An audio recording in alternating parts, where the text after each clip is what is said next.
రాజన్న సిరిసిల్ల జిల్లాలో రేపు జరగబోయే పర్యటనలో మోడీ గారు కేంద్ర బీజేపీ ప్రభుత్వం ఇలా ప్రధానంగా చూసుకుంటే రేపు పర్యటనకు వస్తూ ఉన్నాడు ఈ సిరిసిల్ల జిల్లాలో. ఇలా ప్రధానంగా చూస్తే ఈ సిరిసిల్ల జిల్లా వ్యాప్తంగా ఇలా కార్మికులు కానీ కార్మిక ఒక సంస్థల మీద ఇప్పటి వరకు 10 సంవత్సరాల పరిపాలన కాలంలో ఎలాంటి స్పందన లేదు. ప్రధానంగా చూస్తే ఇలా అప్పుడు బ్రిటిష్ సామ్రాజ్యంతో కొట్లాడి సాధించుకున్నటువంటి 44 కార్మిక చట్టాలను ఎత్తివేసి 4 కోట్లుగా కుదించి కార్మికుల ఒక పొట్టలు కొట్టిన విధానం కేంద్ర బీజేపీ మోడీ గారు. ఇలా చూస్తే ఎక్కడ చూసినా కూడా మేము అభివృద్ధి చేస్తూ ఉన్నాం, ప్రజలకు కార్మికులకు అనుకూలంగా పనిచేస్తూ ఉన్నామని చెప్పడం జరుగుతూ ఉంది. కానీ 10 సంవత్సరాలలో 44 కార్మిక చట్టాలను ఎత్తివేసి ఇలా పెట్టుబడిదారీ వ్యవస్థకు టాటా, అంబానీ, ఆదానీలకు కొమ్ము కాసినటువంటి మోడీ గారు ఇలా ఈ పర్యటన సిరిసిల్ల జిల్లాలో చేస్తూ ఉన్నారు.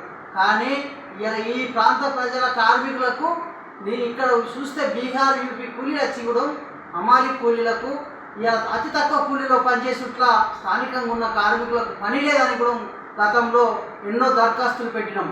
అది కూడా ఎలాంటి స్పందన లేక రామ్ మందిర్ పేరుతో ఇలా రామ్ మందిర్ కట్టినామని చెప్పడం జరుగుతుంది. రామ్ మందిర్ కట్టినప్పుడు ఉంటే ఇలా కార్మికులకు కానీ నిరుపేద కుటుంబాలకు కానీ ఎలాంటి భరోసా ఉంది, దాని మీద ఉపయోగం ఏమున్నది కార్మికులకు అని మేము అడుగుతా ఉన్నాం.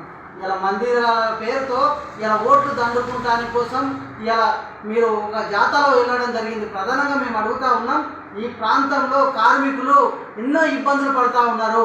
వాళ్ళకు ఉపాధి లేక ఇలా నిత్యావసర సరుకులు జిఎస్టీ పేరుతో ఇలా ఎంత వాళ్ళ విధానంలో ఇలా ఏం కొనుక్కోలేక ఇటు పని దొరకక ఎన్నో ఇబ్బందులు పడుతూ ఉన్నారని ఈ సందర్భంగా మేము మోడీని డిమాండ్ చేస్తూ ఉన్నాం. మీరు ఇలా జిఎస్టీ పేరుతో పెట్టినటువంటి ఇలా కార్మికులకు ఇలా ఏమి కొనుక్కోలేక విచ్చలవిడి రేట్లు పెంచితే ఇలా కార్మికుల యొక్క ప్రధానంగా పొట్టలు కొట్టిన విధానం. అదే కాకుండా ఇలా నిత్యావసర సరుకులు గ్యాస్, పెట్రోల్ సిలిండర్ల ధర కూడా విచ్చలవిడి రేట్లు పెంచి సామాన్యమైన కార్మికులు ఏం కొనుక్కోలేక తినలేని పరిస్థితి. ఇలా వీటి కోసం ఆలోచన చేయని వీళ్ళలో పెద్ద ఎత్తున రాబోయే రోజులలో పెద్ద ఎత్తున ఆందోళన కార్యక్రమం చేస్తాం.